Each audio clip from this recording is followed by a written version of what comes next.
O vídeo já vai começar, mas antes, não se esqueça de se inscrever neste canal e ativar as nossas notificações.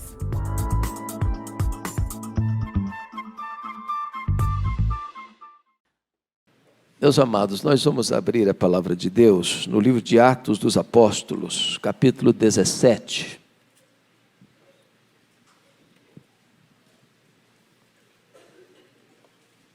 Atos 17.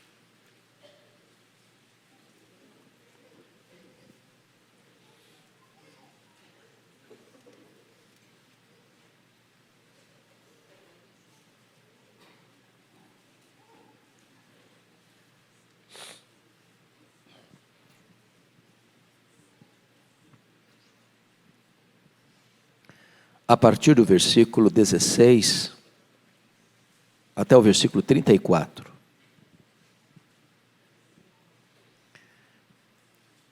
O discurso de Paulo em Atenas.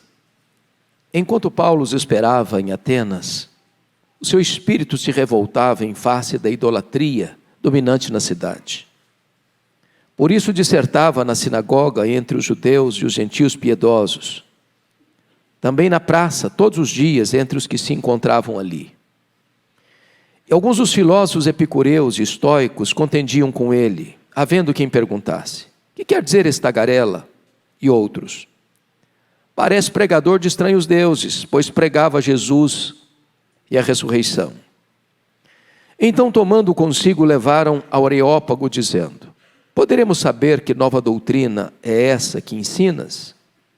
Posto que nos trazes aos ouvidos coisas estranhas, queremos saber o que vem a ser isso. Pois todos os de Atenas e os estrangeiros residentes de outra coisa não cuidavam, senão dizer ou ouvir as últimas novidades.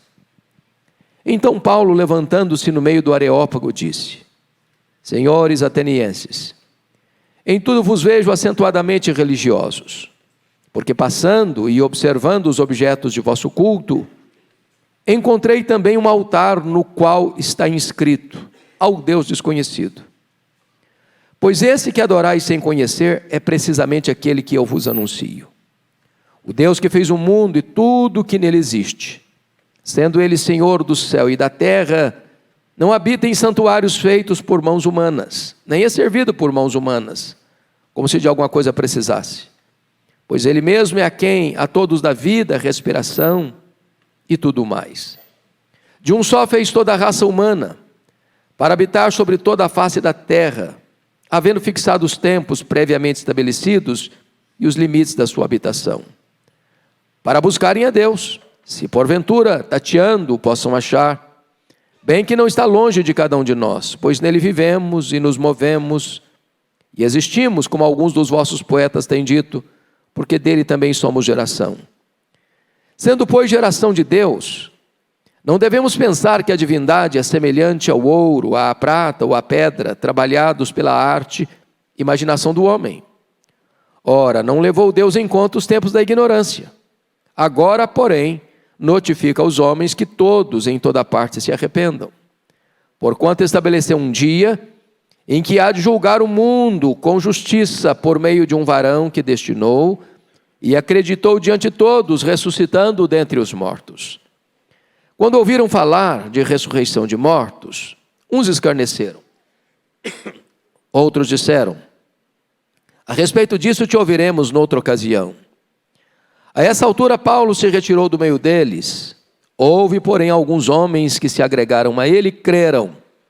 Entre eles estava Dionísio, Areopagita, uma mulher chamada Dâmaris, e com eles outros mais. Amém. Meus amados, quando eu vejo esse texto, Paulo, o grande bandeirante da fé, o grande evangelista, missionário, plantador de igrejas, chegando em Atenas, e ele chega num contexto difícil, porque ele está sendo escorraçado de Bereia, enxotado da cidade, e ele foge, sendo levado até Atenas, deixando para trás Silas e Timóteo. Ele chega naquela cidade que é a capital intelectual do mundo. Ele chega na terra dos grandes pensadores, dos grandes filósofos, de Péricles, de Sócrates, de Platão, de Aristóteles, dos homens que encheram bibliotecas com a sua erudição. Ele chega na cidade mais requintada e intelectualizada do mundo. E me parece que quando você lê esse relato, o mundo hoje é muito parecido com aquela antiga Grécia. Porque ainda hoje, as pessoas têm gosto pelas novidades, mas elas não têm interesse pela verdade. Os atenienses ficaram ouriçados, diríamos hoje, com o que Paulo estava pregando, porque para eles era uma novidade. E o mundo hoje ainda corre atrás de novidades, empolgadas com as últimas novidades, mas rejeitam a verdade. Então parece que Atenas, São Paulo, Rio, Belo Horizonte, Nova York, Tóquio, Singapura, é a mesma coisa. Notem vocês que o evangelho é considerado pelos atenienses como coisa estranha. É isso que está aí no verso 19. Então, tomando consigo, levaram o Areópago, dizendo: poderemos saber que nova doutrina é essa que ensinas? É uma novidade. Ainda hoje, o verdadeiro evangelho é considerado uma novidade nesse mundo. Na cidade mais intelectual do mundo, o evangelho é uma novidade, uma coisa estranha. Coisa estranha. Mas nessa cidade mais intelectual do mundo, o pregador é considerado um tagarela.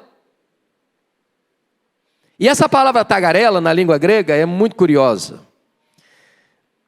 Ela significa um catador de sementes no esgoto. Tagarela era aquela pessoa que falava e falava e falava sem saber o que estava falando. Numa linguagem bem popular brasileira, é um tico-tico no fubá. Alguém que fala o que não entende. É alguém que expressa ideias que não são suas. Porque os intelectuais de Atenas discutiam as suas ideias, a sua cosmovisão, expunham as suas filosofias. Eles achavam que eles eram os verdadeiros sábios. E Paulo, o pregador, está ali falando coisa estranha para eles. E na cabeça deles está falando o que não entende. De ideias que não são próprias. Se você perceber, na cidade mais intelectual do mundo, o evangelho é coisa estranha, o pregador é um tagarela e o verdadeiro Deus é desconhecido. Eles têm muitos deuses. Eles têm muitos altares. Para você ter uma ideia, quando Paulo chegou em Atenas, Plínio disse que nesse tempo tinha mais de 30 mil deuses adorados em Atenas. A cidade era uma floresta de templos dedicados aos deuses, de altares dedicados aos deuses. Suetônio chegou a dizer que para cada pórtico, cada casa, cada prédio, cada templo daquela cidade era dedicado a um deus. Para eles, a divindade, tantas que tinham, também eram deuses iracundos, eles tinham medo dos seus deuses. Eles não eram cuidados por esses deuses, eles é que tinham que cuidar desses deuses, para pacificá-los, para não sofrer a ira deles. E curiosamente, Paulo está andando na cidade, e diz a Bíblia que o seu espírito se revoltava pela idolatria dominante na cidade. Não era idolatria só ali e acolá, não. A idolatria dominava. O ambiente era marcado por idolatria. A grande pergunta é se aquilo que revolta, ou irrita, ou traz a ira de Deus, nos irrita também. Porque às vezes a gente roda e passa e olha, e vê a idolatria, e vê a feitiçaria, e vê tudo aquilo que ofende a santidade de Deus, e a gente não se importa mais. Nosso espírito não se revolta mais. Mas é curioso que Paulo diz: passando e observando os objetos do vosso culto, encontrei um altar no qual está escrito ao Deus conhecido. Nós às vezes, meus irmãos, perdemos essa percepção. A gente passa como turista. Passa, tira uma foto, um flash. Que legal, bonito. Partenon, os muitos templos, que bonito, olha que arquitetura, olha que pompa, olha que beleza, olha esses pórticos, olha essas colunas jônicas, olha que beleza. E a gente ainda guarda, a gente até ainda compartilha com os amigos. Tudo aquilo que Paulo está olhando, ele está passando e observando. Ele é um pregador. E ele está observando todo esse cenário religioso, e é exatamente isso. O mundo hoje acha o evangelho uma coisa estranha, o mundo hoje acha os pregadores tagarelas, o mundo hoje acha que Deus é desconhecido, mas eles são muito religiosos, muito religiosos. Então, vamos dar uma olhadinha, que o mundo hoje é dominado por visões distorcidas, como eram da Grécia Antiga. Se não, vejamos. Primeiro, o ateísmo. Olha o verso 18 comigo. O que quer dizer esse tagarela? Alguns filósofos, versículo 18, e alguns dos filósofos epicureus e estoicos contendiam com ele. Vocês sabem que os epicureus eram ateus. Os epicureus acreditavam que o mundo era só aqui e agora, é só matéria. Por isso a tese dos epicureus era: comamos e bebamos, porque amanhã morreremos. Não tem amanhã, não tem eternidade, não tem céu, não tem inferno, não tem Deus. É só aqui e agora. A base da vida é o prazer. Curta a vida, beba todas as taças dos prazeres, que não tem mais. Hoje é isso que está dominando a sociedade. O que dominava lá. Segundo, a ideia panteísta de Deus. Vocês sabem também que esses filósofos chamados estoicos eram panteístas. Para eles, Deus era tudo. Tudo é Deus. Os estoicos acreditavam que a natureza era o corpo de Deus e Deus a alma da natureza. Assim que eles entendiam. Quando você olha hoje no sentido de a ideia de mãe terra, os equívocos da política, do meio ambiente hoje, estão influenciados pelo panteísmo. É por isso que matar um papagaio hoje é mais grave que matar um ser humano. As pessoas fazem até brincadeira hoje. Se você estiver andando pela rua e a pessoa está segurando um cachorro, e o cachorro avançar em você e morder na sua perna, não bata no cachorro não. O crime é muito maior do que você bater no dono do cachorro. Se você bater no dono do cachorro, está tudo bem, mas se você bater no cachorro, você está encrencado com a lei. Essa ideia de que a natureza é Deus e Deus é a natureza, está aí. Por isso é a mãe terra. Esse conceito está vazado e influenciado por essa visão panteísta. Mas em terceiro lugar, o materialismo. Voltando aos epicureus, eles eram materialistas. Para eles a matéria era eterna. A matéria não foi criada para eles, era eterna. Eles não têm ideia da criação. O homem não é um ser criado à imagem e à semelhança de Deus. Portanto, irmãos, isso justifica o aborto. Para o materialista, para que pensar no aborto? Por que aborto é um crime? Tirar uma criança, um ser humano, do ventre da mãe, é tirar uma verruga pestilenta. Porque a vida não é sagrada. A vida não tem origem divina. A vida não é transcendente. A visão é materialista. Então aqueles conceitos da Grécia Antiga também são os conceitos que prevalecem na sociedade de hoje, nas leis de hoje, nos tribunais de hoje, nas cortes de hoje. Porque a Grécia Antiga não é diferente de São Paulo, do Rio, de Nova York, de Singapura. Mas em quarto lugar, eles tinham uma ideia fatalista. Você sabe que os estoicos eram fatalistas. Eles acreditavam nisso, que o mundo está debaixo de uma lei inflexível e severa que não pode ser mudada. Talvez nós poderíamos resumir isso de uma maneira mais simples com a teologia da Gabriela Cravo e Canella. Eu nasci assim, eu cresci assim, eu vou morrer assim. A vida não muda. Eu estou debaixo de um destino cego e implacável, de um determinismo cego e implacável. Era essa ideia que estava governando aquela época, naquele tempo, e ainda hoje. Mas ainda, irmãos, eles eram politeístas. Versículo 23, porque passando e observando os objetos de vosso culto, encontrei também um altar no qual está escrito ao Deus desconhecido. Por que estão dizendo isso? Os atenienses, embora tivesse só na época de Paulo lá 30 mil deuses em Atenas, eles estavam com muito medo de terem esquecido alguma divindade e serem punidas. O que eles fizeram?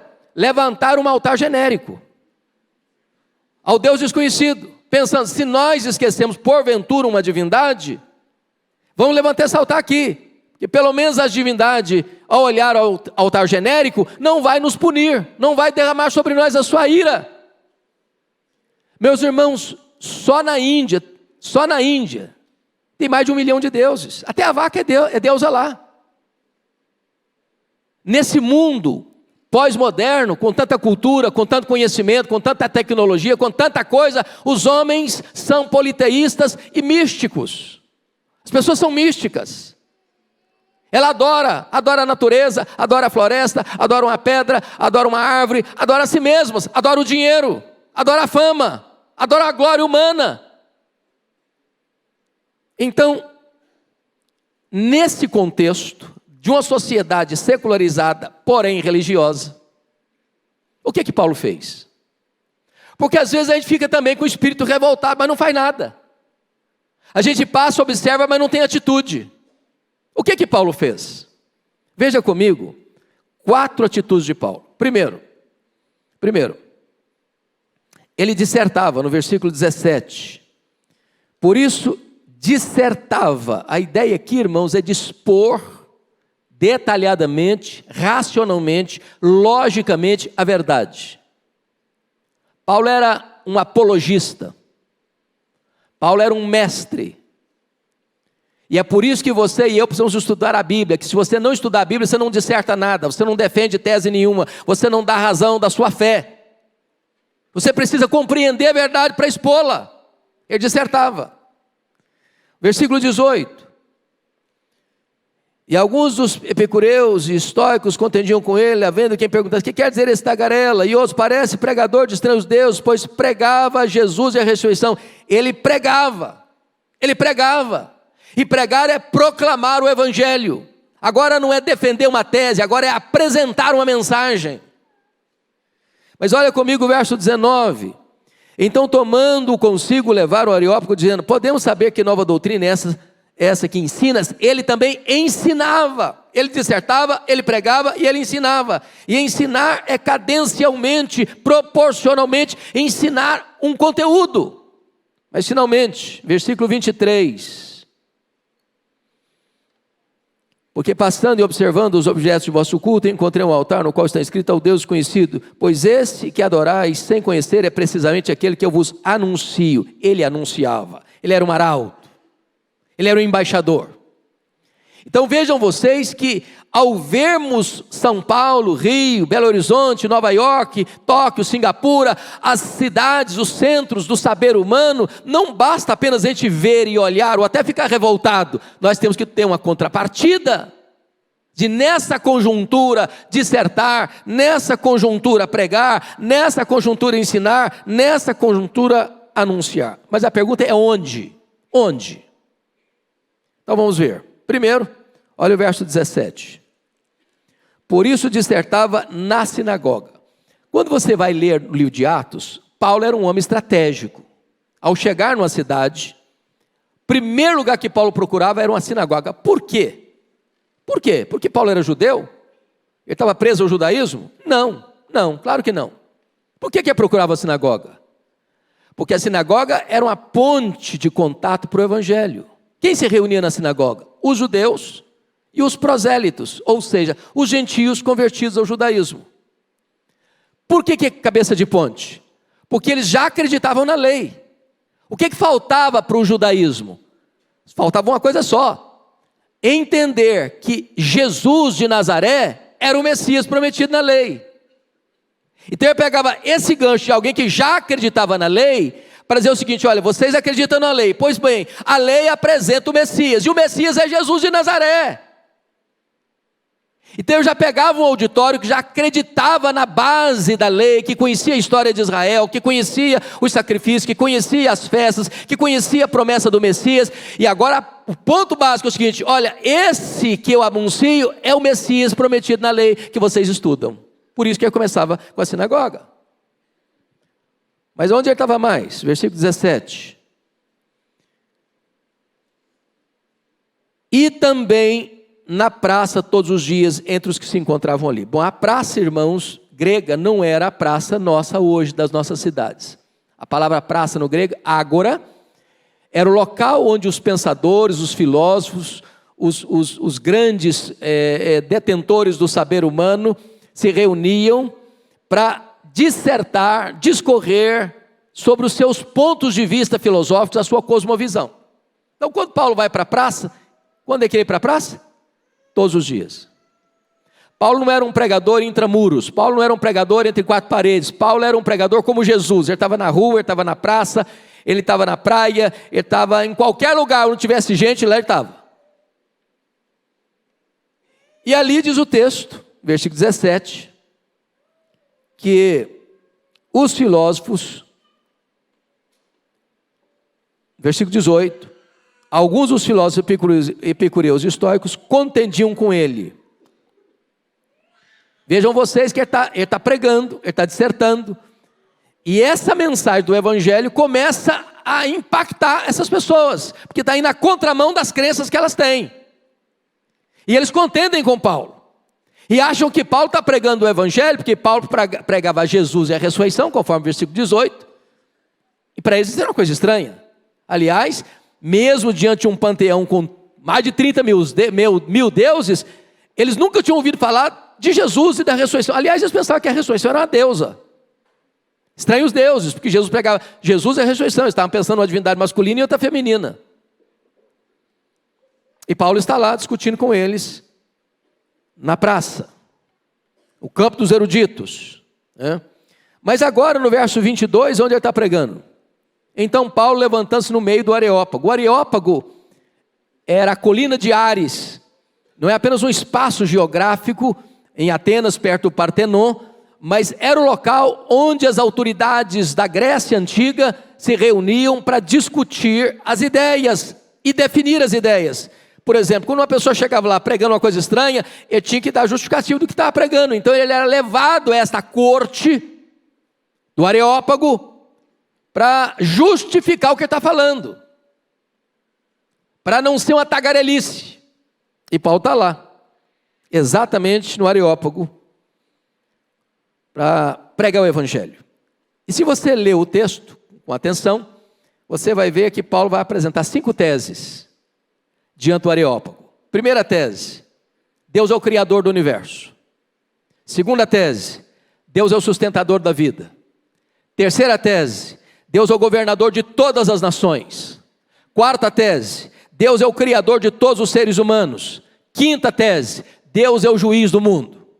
Ele reúne os seus argumentos e vai fincar no alto da colina de Ares, no topo intelectual do mundo, a bandeira do evangelho.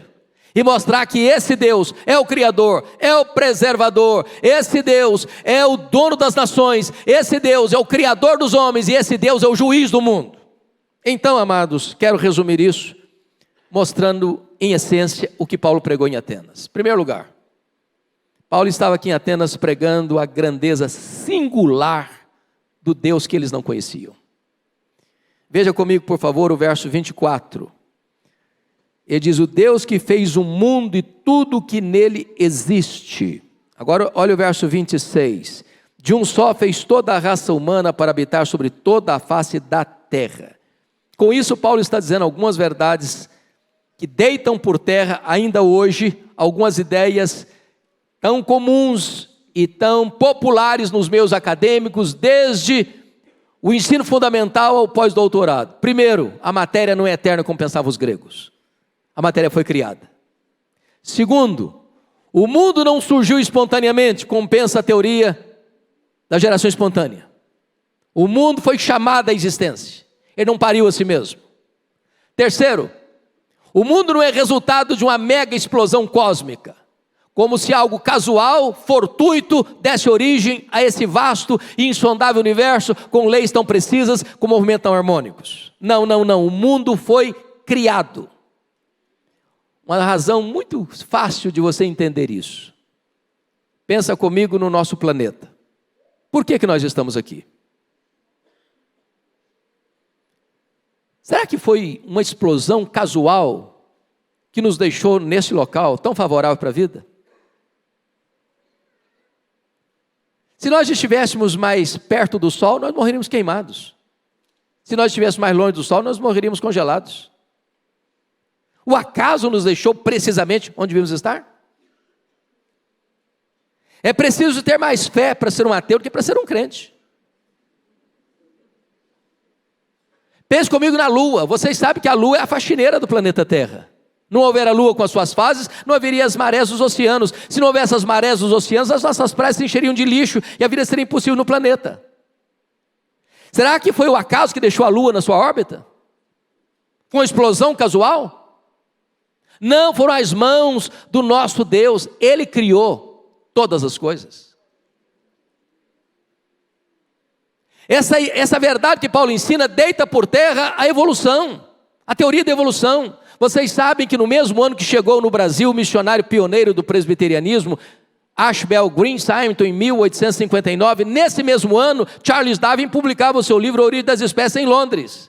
De lá para cá, essa chamada teoria da evolução está sendo ensinada como verdade científica. Falta-lhes, entretanto, a evidência das provas. Criacionismo não é artigo de fé, criacionismo não é artigo de religião, criacionismo é artigo de ciência. O que nós cremos pela fé não é que o mundo foi criado, é que o mundo criado, que a ciência prova, foi criado por Deus. Então, Paulo, preste bem atenção nisso, irmãos. Quando Paulo ia pregar para judeus nas sinagogas, você vai ver isso no discurso dele, no capítulo 14, capítulo 13 de Atos. Eu chego em Antioquia da Pisídia e está falando para judeus, na sinagoga. Ele começa como? Ele começa com a história de Israel. Ele começa com Abraão, ele passa por Moisés, ele passa pela lei, e vai dizer que Jesus é o Messias que estavam esperando. Mas Paulo está falando para a gente que não conhece a lei, que não conhece o Antigo Testamento, que não conhece Abraão, que não conhece Moisés, que é um povo pagão. E como é que ele começa? Ele começa mostrando que Deus é o Criador. Ele começa mostrando que Deus é o provedor. Ele começa mostrando que Deus é o Criador de todo ser humano, que essa ideia que veio do macaco é bobagem. Deus criou um homem só, e desse homem procede toda a raça humana, para habitar em toda a face da terra. Ele começa a mostrar quem é Deus, para aí então apresentar o Evangelho. Ou seja, é o mesmo Evangelho, mas abordado de maneira diferente, para públicos diferentes. Mas notem comigo, que depois que Paulo apresenta Deus como Criador, em segundo lugar, ele vai mostrar que esse Deus, na sua bondade, é o Deus da providência. Versículo de número 25, na parte B diz assim: pois Ele mesmo é quem a todos dá vida, respiração e tudo mais. E versículo 28, pois nele vivemos, nos movemos e existimos, como alguns dos nossos poetas têm dito, porque dele também somos geração.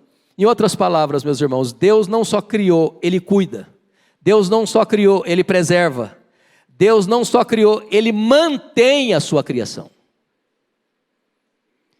E num ano de pandemia, há 2 anos de pandemia, talvez essa verdade fique muito mais clara para nós.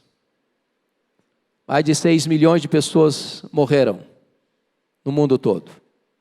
E você está aqui. Gente melhor que você e eu se foi, e nós estamos aqui. Gente rica e gente pobre, gente culta e gente iletrada, gente religiosa e gente não religiosa, se foi, e você está aqui. Ele quem dá a respiração, a vida e tudo mais. Nele vivemos, nos movemos e existimos. Então entenda uma coisa, você depende de Deus.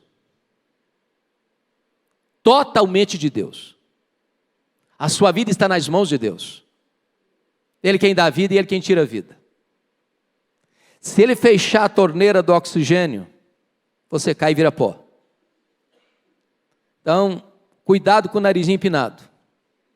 Cuidado com o peito estufado. Cuidado para você não dizer na parábola que Jesus contou: estou rico e abastado, tenho muito. Agora, ó minha alma, come, bebe, regala-te por muitos anos. Louco, esta noite pedirão a tua alma. E o que tens preparado, para quem será?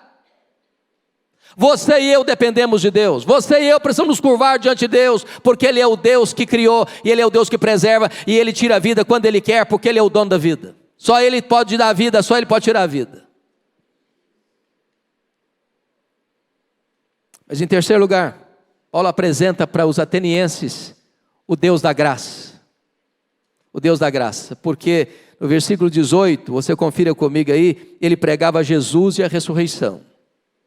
E agora no verso 30, ele vai mostrar que esse Deus se fez carne, ele veio ao mundo, e ele morreu, mas ele ressuscitou, e agora ele exige arrependimento. Olha o verso 30, ora não levou Deus em conta os tempos da ignorância, mas agora porém notifica aos homens que todos em toda parte se arrependam. Há um dever imperativo ordenado por Deus. Há uma necessidade universal requerido de todos. Há uma obrigação imediata agora. E há uma graça salvadora sem o qual não há salvação. Arrependa-se. Não há salvação sem arrependimento, irmãos. Essa mensagem não é palatável, não é popular. Ela não agrega, ela não atrai multidões, mas é a única mensagem que o homem precisa ouvir se ele quer ser salvo. Deus requer isso. Deus exige isso. E não há exceção para essa exigência. Todos. E não há postergação nessa decisão. É agora. É agora. E por que Deus vai fazer isso? Por que Deus exige isso? Porque no verso 31 diz que tem um juízo, Deus vai julgar. O fato é anunciado, Deus julgará o mundo. O dia é fixado, já apontou esse dia. O juiz é designado, é Jesus. A forma é indicada, com justiça, a prova é dada. Ele o ressuscitou e o tribunal de Deus está à nossa frente. À nossa frente. O livro de Apocalipse capítulo 20 descreve essa cena de uma maneira impressionante. O trono é instalado, é o trono branco, é o trono da justiça. E diz a Bíblia que todos vão estar lá, grandes e pequenos. Que os mares vão devolver os seus mortos, que os cemitérios vão abrir suas sepulturas, e todos estarão lá. E os livros serão abertos.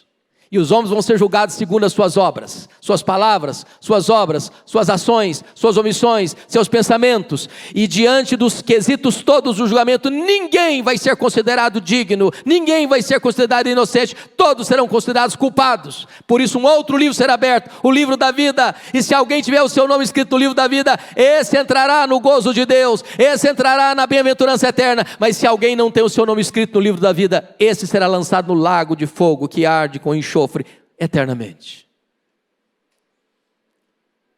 Talvez essa mensagem não é agradável, mas é melhor ouvir falar sobre o inferno do que ir para lá.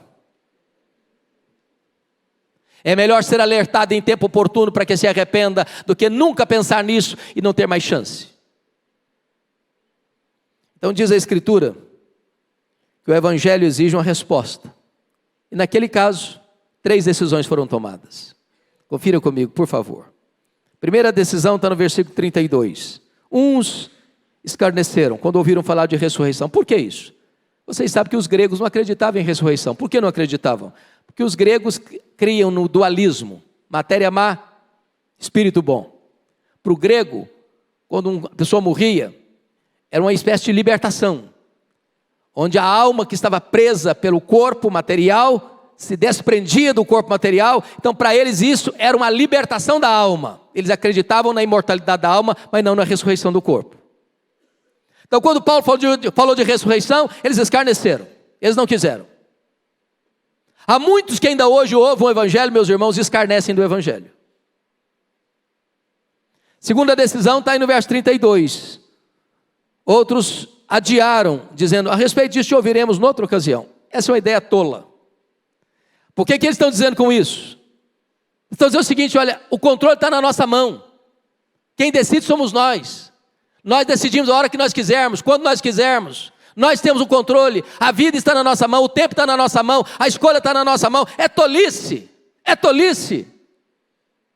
Nós não temos administração do tempo. Nós não sabemos sequer se vamos estar vivos daqui a 5 minutos. Então adiar essa decisão é a maior loucura que uma pessoa pode tomar na vida.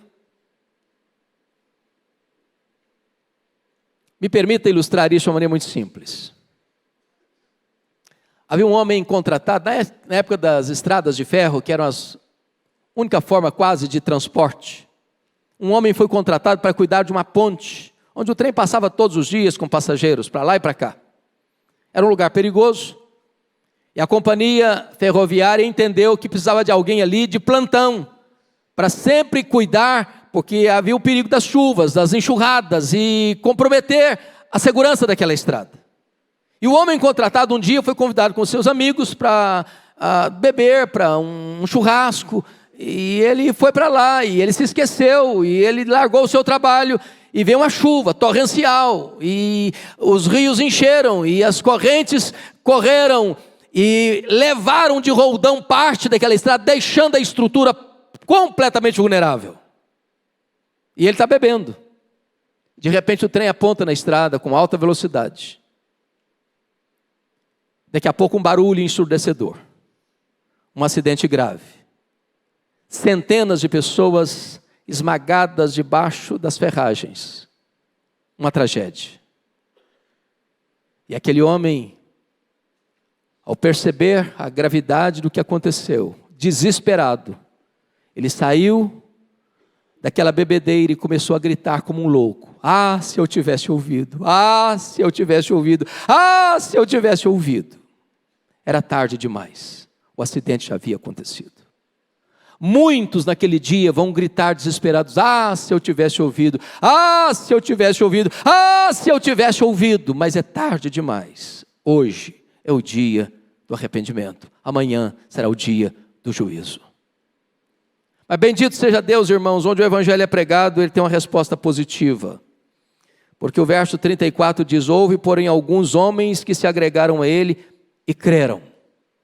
Onde o evangelho é pregado, o resultado aparece. A palavra de Deus não volta para ele vazia. Louvado seja Deus. E você está aqui nesta manhã, e se você hoje, agora ainda, não teve um encontro real e pessoal com o Senhor Jesus, esta pode ser a manhã da sua salvação, da sua entrega incondicional ao Senhor Jesus Cristo. Hoje é o dia oportuno. Me permita ilustrar isso para encerrar. Na história da humanidade, o homem que já foi considerado, e até hoje considerado, o maior equilibrista do mundo, foi um francês, que veio no século XIX. O nome dele era Charles Blondin. Era um nome de guerra. E Charles Blondin era mundialmente famoso pelas suas façanhas. E um dia este homem propõe um espetáculo que causa espanto no mundo. Ele prometeu esticar um cabo de aço por sobre a cachoeira de Niágara, entre Estados Unidos e Canadá, e passar por cima da grande tormenta. Os trens lotados vieram de Buffalo, de Nova York, de Toronto, para assistir a cena e aquele grande espetáculo. E então esticaram aquele cabo de aço. E Charles Blondin sobe naquele cabo e começa a andar, vagarosamente, cuidadosamente, sob o olhar suspenso daquela multidão. E ele vai de um lado ao outro, com segurança e confiança. E a multidão aplaude ruidosamente o seu gesto. Depois ele volta e pergunta para a multidão: alguém acredita aqui que eu possa levar alguém comigo e atravessar este cabo novamente? A multidão aplaudiu: claro, acreditamos, acreditamos. Ele perguntou: quem quer vir comigo? Ninguém apareceu. Ele chamou o seu empresário, o senhor Colcord. Colcord, você vem comigo. Colcord, talvez por experiência e conhecê-lo bem, disse: eu vou. Ambos subiram. A multidão não consegue respirar. Olhar fixo, respiração suspensa. E eles estão caminhando. Caminhando. Lá embaixo a tormenta. Quem conhece Cachoeira de Niágara sabe que é impossível alguém cair ali e sobreviver.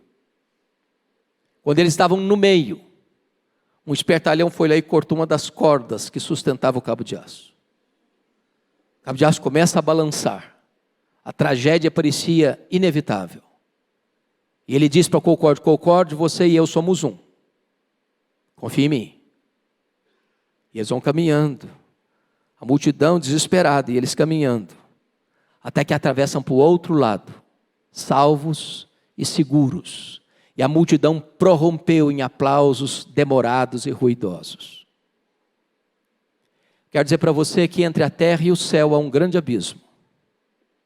E o inferno, com a sua bocarra aberta, quer tragar você. Só existe um que pode transportar você em segurança, salvo e seguro para o céu. E este alguém é Jesus. E Ele está aqui. E hoje Ele quer salvar a sua vida. E hoje Ele pode perdoar os seus pecados. E hoje Ele pode dar a você a vida eterna. E hoje Ele pode conduzir você salvo e seguro para o céu. Essa é uma manhã de decisão. Curva a sua fronte, por favor. Feche os seus olhos. Vamos orar.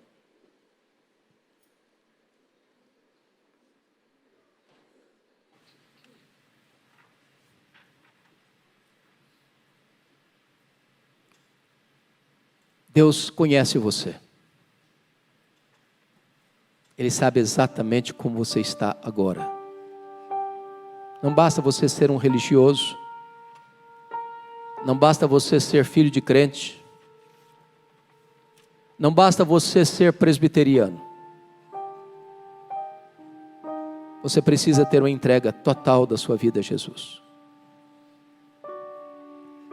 E se nesta manhã você deseja colocar sua vida nas mãos desse Jesus que salva totalmente e dá a você segurança de salvação, eu quero orar por você em especial. Se você deseja que eu ore em seu favor, onde você está, levante uma das suas mãos e eu quero orar por você. Graças a Deus, graças a Deus, graças a Deus, graças a Deus, graças a Deus, graças a Deus, graças a Deus. Mais alguém? Levante a sua mão. Fique com a sua mão levantada. Graças a Deus, graças a Deus, graças a Deus. Graças a Deus. Graças a Deus. Graças a Deus. Ó Senhor. Bendito é o teu nome. Porque não há Deus além de ti. As nações se dobram diante de tantos deuses falsos.